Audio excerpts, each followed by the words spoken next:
முறுக்கு மாவுக்கு அரைச்சிட்டு வந்திருக்கோங்க. இப்போ உங்களுக்கு எப்படி செய்கிறோம், எங்கள் மாவு எப்படி இருக்குது அப்படின்றதுக்காக நாங்கள் சுட்டு காமிக்க போகிறோம். நினச்சிட்டு வந்திருக்கோம்.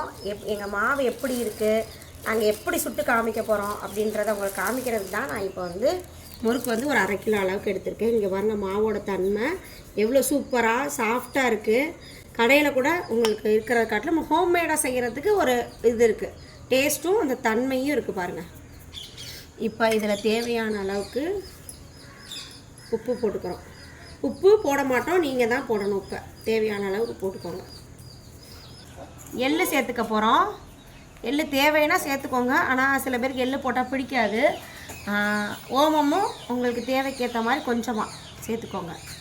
சேர்த்து நல்லா பிணைஞ்சோம்னா செரிமானத்துக்கு நல்லாயிருக்கும் நம்மளுக்கு. இன்னும் கொஞ்சம் இந்த தண்ணியை கொஞ்சம் கொஞ்சமாக ஊற்றி பிணையணும்.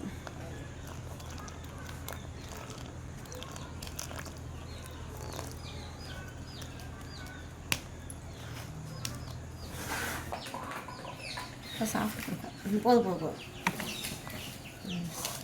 வந்து ரெடி பண்ணிட்டோம். எடுத்து நம்ம சுட்டு காமிக்க போகிறோம். எப்படி வருது எங்கள் முறுக்குன்னு பாருங்கள்.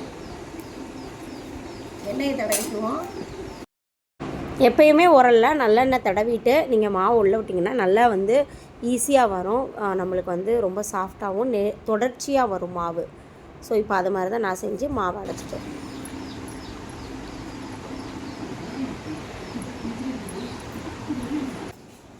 போடவா? போடு.